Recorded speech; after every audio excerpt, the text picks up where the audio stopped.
Assalomu alaykum barchaga. ZBrush bo'yicha 7 kunlik intensiv darslarimizga xush kelibsiz. Ushbu video darslik mutlaqo tekin va vaqt bo'yicha 30 daqiqaga chegaralangan. Buni sababi sizning qimmatbaho vaqtingizni tejash va imkon qadar faqat kerakli ma'lumotlarni berish niyatidaman. Xo'p. Demak, avvalambor kurs haqida qisqacha gapirib o'tsam.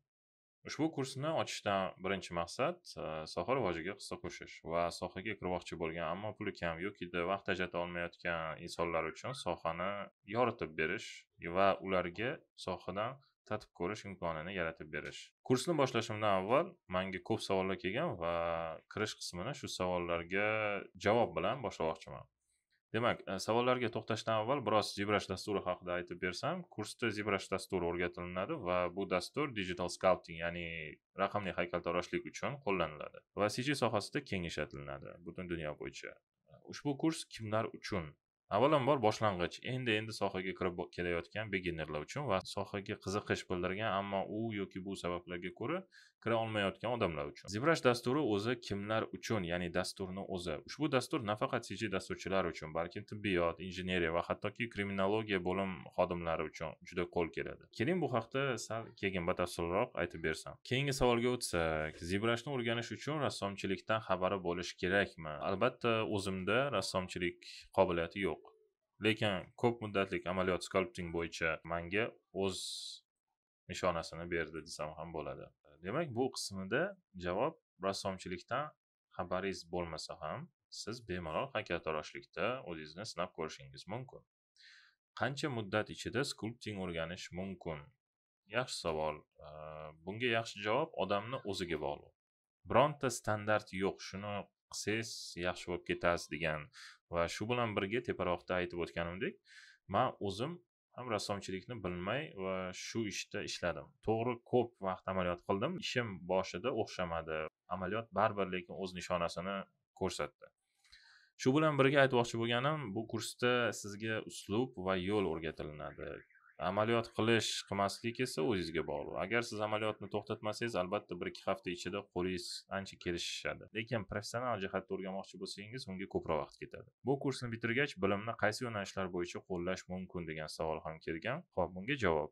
Uchta kerak bo'ladigan barcha yo'nalishlarda shular qatori: o'yin, kino, reklama, uchta rolik, model sotuvi.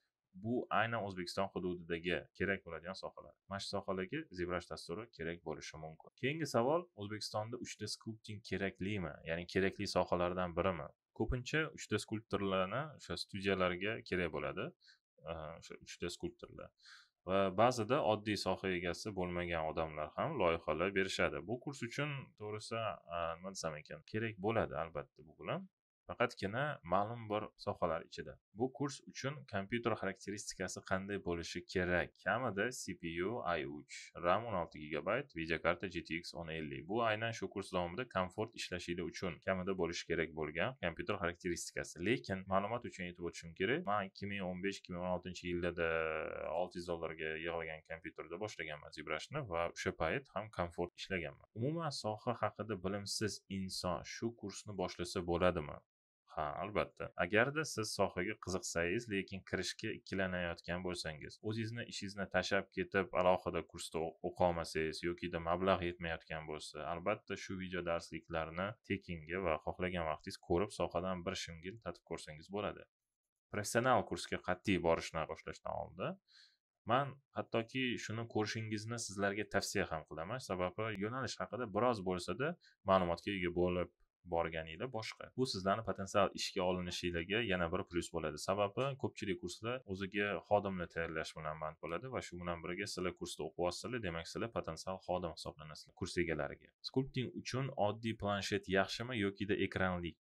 Umuman olganda mishka ham bo'ladi. Men o'zim boshida planshetga mablag' yetmagandek sababli mishkada o'rganganman. Ya'ni u yoki bu narsa yo'qligi sizga to'sqinlik qilishi kerak emas. Planshet bu sizlarga komfort, vaqtni tejaydi va tezroq qo'lingizga kirishib oladi. Sababi xuddi daftarda chizgandek chizasizlar va jarayondan ko'proq huzurlanasizlar desam ham bo'ladi. Xo'p, hozirda men o'zim ekranli planshet ishlataman, juda qulay va ikkinchi ekran sifatida ham ishlasa bo'ladi.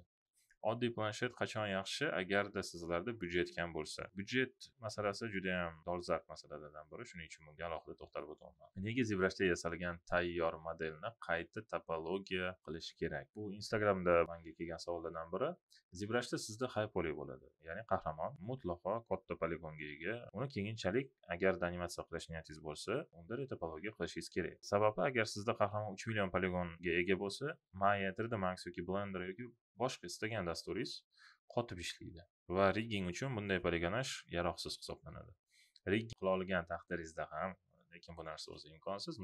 Agarda qaysidir yo'l bilan qilgan bo'lsangiz ham, umuman animatsiya, ya'ni jonlantirish даже gap ham ketishi mumkin emas u haqda, chunki 3 million poligonni animatsiya qilguncha animatori sochi oqarib to'kilib ham ketadi. Jonli qahramonni to'liq produksioniga oid savol, shuning uchun bunga yana dars mobaynida to'xtalib o'taman. Ana endi savollar bilan hammasi tushunarli bo'lsa, keyingi qismiga o'tamiz. Jonli qahramonni necha turi mavjud va ular haqida tushuncha berib o'tmoqchiman. Jonli qahramonlarning turi. Stylized character, ya'ni ingliz tilida stylized character deyiladi. O'zbek tilida o'giradigan bo'lsak, stilizatsiya qilingan personaj, ya'ni qahramon. Personajning asosiy anatomik xususiyatlari bo'rttirilishi.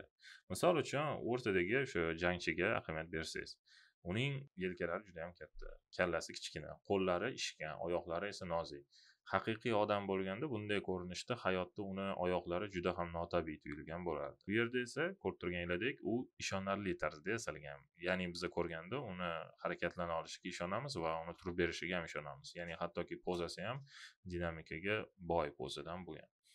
Bu yerda asosiy siluet haqida gap ketyapti. Ya'ni uning oq-qora siluetini agar ko'radigan bo'lsak, orqa fon oppoq, shakli qop-qora. Bu faqat shu siluet shakllari bilan emas, lekin balkim detallari bilan ham ajralib turadi. Misol, o'ng tomondagi kurtkadagi qizga ahamiyat bersangiz, ZBrushda ko'rsanglar, bu biroz xunukroq sochga ega, misol men uchun. Ammo ZBrushda renderda uning sochlari juda ham qiziq ko'rinishga keladi, ya'ni render qilingandan keyin. ZBrushda renderlar haqida kurs davomida yana to'xtalib o'taman. Demak, stylized qahramon degani bu shakllari, siluet, bo'rttirilishi, detallari bilan bolalarga qiziq bo'lib ajralib chiqishi. Ya'ni yosh bola bu qahramonlarni multfilmda ko'rganda ular uchun bu qiziq tuyuladi, sababi ular nostandart holatdagi qahramonlarni ko'radi va ular bo'yoq bilan, ya'ni shakllar bilan, detallar bilan o'sha odamga, ya'ni o'sha bolaga psixologiyasiga yoqimli tuyuladi. Keyingi bo'limga o'tishimdan avval oldindan aytib o'tishim kerak, keyingi bo'lim bu kattalar uchun desam ham bo'ladi, 18+ bo'limi, negaki yoda odam haqiqiy anatomiyasi ko'rsatilgan va iltimos qilardim, agarda bunga tayyor bo'lmasangiz, pastdagi razdellar bo'yicha bo'limidan o'tkazib yuborishingiz mumkin. Keyingi jonli qahramonlar bo'limi. Traditional sculpting, ya'ni an'anaviy haykaltaroshlik. To'g'rirog'i, haykaltaroshlikni negizi bo'lmish haqiqiy odam anatomiyasiga binoan yasalgan haykallar. Bularni men alohida bo'limda aytib o'taman, sababi bular men uchun hamisha juda qiziq va motivatsiyaga boy sanaladi. Tarix haykaltaroshlarining ishlari bilan tanishsak, ulardagi did va ustalik odamni lahzaga keltiradi. Shuning uchun ham o'zim vaqti bilan eski haykallar asosida studiya qilib turaman. Ya'ni studiya deganim bu 2D va 3D sohalaridagi bir termin. Ya'ni bironta o'zingizga yoqqan va taniqli rassom yoki haykaltaroshning ishini tanlaysiz va o'shani o'zingiz xohlagan stilda qayta yasab ko'rasiz. Demak, an'anaviy haykaltaroshlik bu odamning anatomiyasiga asoslanib yasaladigan haykallar. Ular odatda 3D printing uchun ishlatiladi, ya'ni 3D da yasalib, hayotda 3D printer yordamida qazilinadi. Agar bu bo'limlar hammasi tushunarli bo'lsa, keyingi bo'limga o'tamiz. Realism sculpting, ya'ni bu bo'lim likeness bo'limi, ya'ni realism sculpting haqiqiy hayotda bor inson yoki hayvonni 3D da yasash bo'limi hisoblanadi. Bu yo'nalish eng qiyinlaridan va shu bilan birga men uchun eng qiziq yo'nalishlardan biri, sababi inson yuzini yasaguncha ancha-muncha narsa o'rgansa bo'ladi. Yuz proporsiyasi, ya'ni ilohiy proporsiya deyiladi ba'zi qismlarida, asimetriya va yuz muskul tizimi. Agar siz ZBrushda yuz qismidan yasashni boshlasangiz, sal yanglishgan bo'lasiz, negaki men uchun odamni tanasidan ham ko'ra yuz qismi eng qiyin va ko'p vaqt talab etadi degan fikrdaman. Sababi odamni ko'z qismini o'xshatish, ayniqsa jonsiz haykalda boshlang'ich artist uchun bu juda mushkul vazifa. Shuning uchun ham men o'zim talabalarimga avvalambor oddiy qismlaridan boshlayman dars berishni, agar anatomiyaga oid dars bo'lsa. Demak, jonli qahramonlar turlarini yakunlaydigan bo'lsak, realism sculpting odatda 3D printing va o'yin hamda kino sohalarida talab bor. Shu bilan birga tibbiyot, arxeologiya va hattoki kriminologiya ham ZBrush likeness, ya'ni ZBrushdan foydalanishganini ko'rganman. Demak, keyingi bo'limga o'tadigan bo'lsak, ZBrushni qaysi sohalarda ishlatsa bo'ladi degan savolga video ko'rinishda yana bir bor batafsil to'xtalib o'tsak, ushbu linklar описание qismida ham bo'ladi. Ularni ko'rishingizni juda ham tavsiya qilaman. Bularda ZBrushni shu yo'nalishlardagi o'rni ko'rsatilgan va albatta sizga ma'lumot sifatida juda ham kerak. Misol, 3D printing yordamida hozir juda ham ko'p vazifalar amalga oshirsa bo'ladi. Odamlar hattoki 3D printing yordamida Lamborghini ham yasashdi. Moda olamida 3D printerdan chiqarilgan liboslar paydo bo'la boshladi. Xullas, qo'llanishi mumkin bo'lgan imkoniyati kengaydi. Birinchi videoda 3D printing yordamida chiqarilgan modellar avval ZBrushda yasab olinib, keyin printerda chiqazilinadi. Va ikkinchi link bu printing jarayonini oddiy o'sha modelda ko'rsatilgan holati. Keling kirib ko'ramiz, lekin men bularga ko'p to'xtalmayman, sabab vaqtimiz chegaralangan. O'zingizlar alohida ko'rsanglar bo'ladi.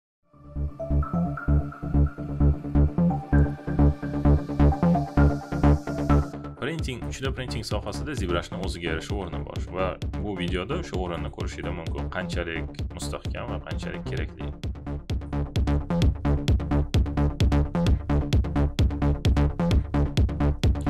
Videoni ko'p ko'rsatmayman, yog'ini o'zingizlar ko'rishingiz mumkin. Bu faqatgina intro va tanishuv desak ham bo'ladi videolar bilan. Endi ushbu videoni ko'rgan bo'lsangizlar, keyingi videoga o'tishdan oldin film va multfilm sohalarida xabaringlar bor, dunyo bo'yicha ilgari yurayotgan barcha multiplikatsion kompaniya va studiyalar 3D multfilm ishlashadi. Festival uchun alohida 2D multfilmlar haqida gapirmayapman hozir, noto'g'ri tushunmanglar. Ommaga beriladigan eng kassaviy 3D multfilmlar haqida gap ketyapti. O'sha multfilm va kinolarga qahramon borki, u ZBrushda asosiy yasaladi. Ya'ni raqamli haykaltaroshlik kerak bo'ladi. Jonli qahramon borki, barcha film va multfilmning ichida. ZBrush o'z o'rniga ega, desa ham xato bo'lmaydi shu joyda. O'yinlar haqida gapirmasak ham bo'ladi. Ko'p stajga ega gamerlar meni tushunadi. Eng taniqli o'yinlarni ko'rsak, hammasida albatta 3 ta artistlarning qo'li bor. To'g'ri, sizning tasavvuringizda balki o'yin deganda faqat koding bordir, lekin 3 ta artistlar bu 3 ta sohasida bunyodkor odamlar deb tushunaman. Ba'zilari haykaltaroshlik bilan shug'ullansa, ba'zilari inshootlar qurish bilan shug'ullanadi. Lekin ikkalasini bilgan odam albatta hamisha muhim mutaxassislardan biri sanaladi. Kelinglar yana linklarga to'xtalib o'tsak. ZBrush bo'yicha multfilm sohasida va kino sohasida qo'llanilishi faqatgina gap bo'lib qolmasligi uchun ko'rib turganingizdek, bu robot bo'ladimi, maxluqot bo'ladimi yoki odam bo'ladimi, barchasida ZBrushning qo'li bor. Ya'ni ZBrush dasturi ishlatilgan. Albatta bu yoqda men imенно shu dasturni ilgari surmoqchi emasman. Nega bu dastur haqida gapiryapman? Sababi kurs davomida aynan shu dastur o'rgatiladi. Lekin ushbu uslublarni, ya'ni ushbu qahramonlarni va mavjudotlarni nafaqat ZBrush, balki Matbox degan dasturdan ham yasasa bo'ladi. Va shu bilan birga Blender o'zini sculpting dasturlari ham bor, ya'ni ichki funksiyalari. Lekin kurs davomida faqatgina ZBrush o'rgatilgani uchun men asosiy ZBrush aytib o'tmoqman. Va bu ushbu ko'rib turgan filmlaringizda va treylerlarda aynan ZBrush ishlatilgani ma'lum. Ya'ni bu yoqda na Blender emas, na Matbox emas va na boshqa dastur ishlatilmagan.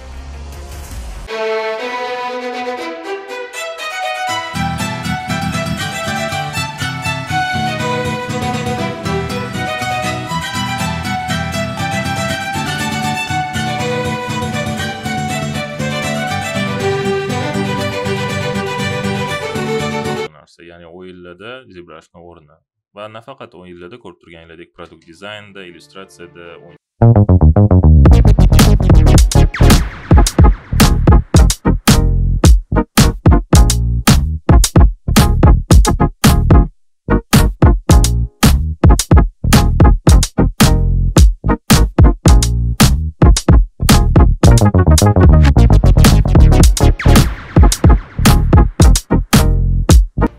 ushbu videolarni o'zingizlar alohida yana ko'rib chiqsanglar bo'ladi. Demak, bularga ko'p to'xtamayman.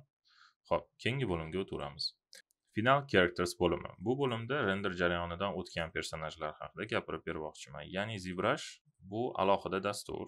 Jonli qahramonlar yasash yo'lida bir qadam xolos. Ya'ni agarda siz jonli qahramonlarga yanada qiziqsangiz, Toshkentda kurslar juda ham ko'p va yanada shu bo'limimni oshiraman deydigan bo'lsangiz, Jonli qahramonlar o'zi aslida juda ham qiziq. Ularning ichiga odamlar kiradi, gumanoidlar kiradi. Ya'ni gumanoid bu mavjudotlar, odamsimon mavjudotlar.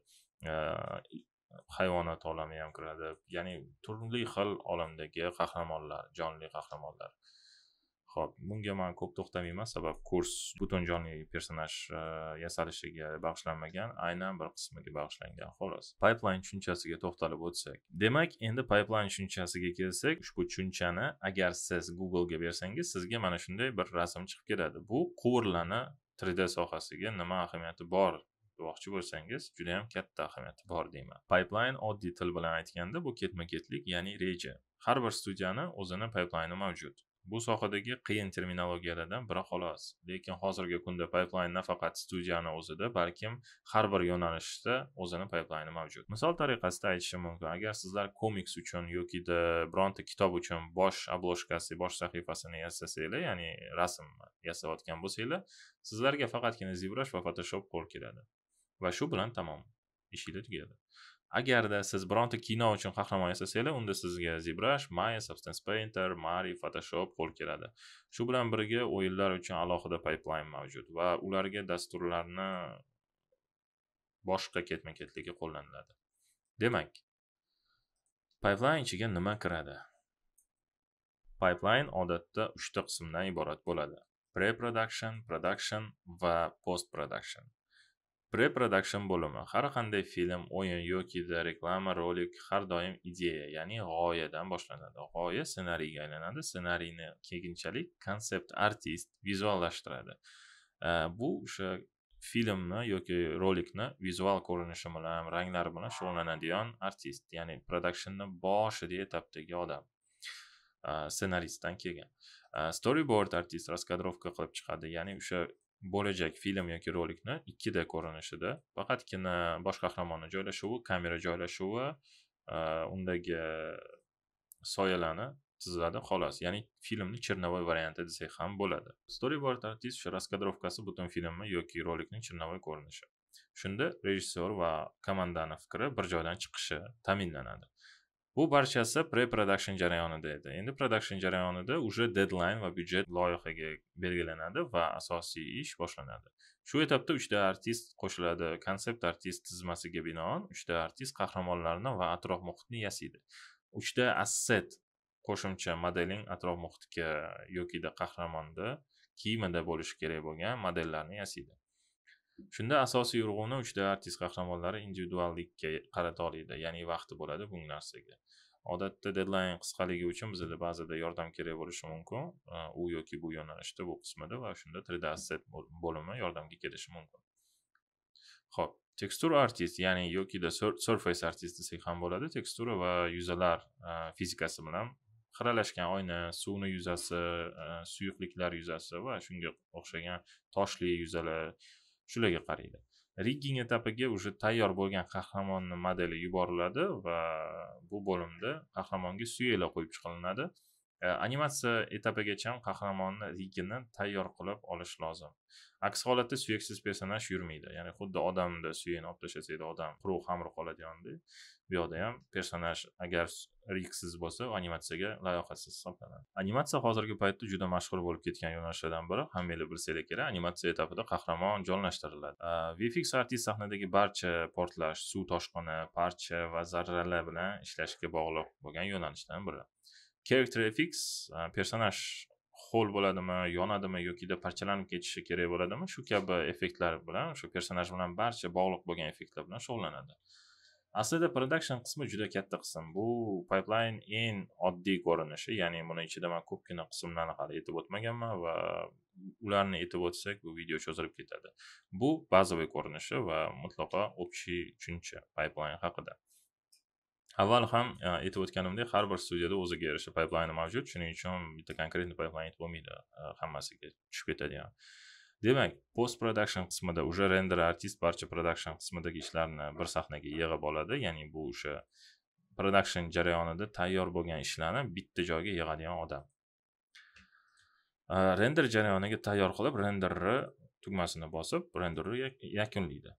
Lekin bu bilan hali ish tugamadi. ya'ni tayyor bo'lgan renderlarda ba'zan ko'pincha qaysidir kadrlar qolib ketishi bo'ladi va ularni clean up artistlar shular qatori rotoskoperlar ham tozalab chiqishi kerak bo'ladi va kompozerlar uni ustida yana ishlaydi, ya'ni yaxshiroq o'sha materialni yanada yaxshilaydi va kerakli vizual ko'rinishga filmni olib keladi. Oxirida esa color grading qismi bo'ladi, lekin bu qismni kompozer ham bajarishi mumkin agar shu bo'yicha bilimi bo'lsa. Bu yo'nalishda artistlar o'sha filmda rang tasvir bilan ishlanadi. Misol, g'amgin sahnalarda ko'kimtiran, холодный ranglardan foydalanishadi. Bosh qahramon xursand bo'ladigan sahnalarda esa yorug' ranglardan foydalaniladi. Shu bilan rolikka film tayyor bo'ladi va bu ko'proq ranglar haqida tushuncha, bu rang psixologiyasi bilan bog'liq. Ya'ni siz filmni ko'rayotganingizda albatta o'sha filmda nima bo'layotganida tushunib turishingiz uchun vizual tarzda. Ammo hayotda hammasi bunchalik oson emas. Albatta, hali montaj jarayonlari yana qaytalanishi mumkin, peresyomka bo'ladi. Xullas, juda ham qiyin qismlari bor. Endi kino sohamizdan o'zimizni yo'nalishga qaytsak, character artist pipeline biroz boshqacharoq ko'rinishda bo'ladi. Agar ko'rsatadigan bo'lsam, mana bunday ko'rinishda bo'ladi. Odatda jonli qahramonni yasash uchun ikkita usullardan birida yasaymiz. Birinchisi bu уже bor kalladan yasash yokida oddiy primitiv sferadan yasash. ZBrushda uni kerakli shaklga keltirib olib, keyin uni retopologiya etapiga yuboramiz va retopologiya bilan birgalikda UV ham bajariladi. Xo'p, UV etapidan keyin tekstura jarayonini boshlaymiz. Teksturalari tayyor bo'lgach, asosiy render dasturida sahnani tayyorlab, birinchi testoviy renderlarni qilib olamiz. Bu narsa nimaga qilinadi? Sababi o'sha renderlarni renderda biz faqatgina ba'zi xatolarni renderda ko'rish mumkin. Shunaqa xatolar bo'ladi. Sizlar agar modelda qarasanglar yo'q, lekin renderda bitta bossanglar chiqib keladi. Shuning uchun testoviy render baribir bajarilishi shart. Keyin soch bilan fur qismiga o'tamiz. Odatda agarda kiyim kerak bo'lmasa, shu joyda o'sha ishimiz tugaydi, ya'ni soch bilan fur eson-omon tugatib olgan bo'lsanglar. Buni ichiga kipriklar, qoshlar, soqollar, mo'ylovlar kirib ketaveradi. Va nihoyat yakuniy qismiga keldik. Demak, bu o'sha natija. Muallif Atabayev Nurbek o'zimda o'qigan yaxshi talabalarimdan biri. Juda ham ishlari yaxshi va oxirgi paytda sifat ancha yuqorida. Demak, yakuniga kelganimiz bilan birga tabriklayman. O'rgatilgan narsalarga yana bir bora to'xtab o'taman. Kurs haqida savol-javoblar bo'ldi.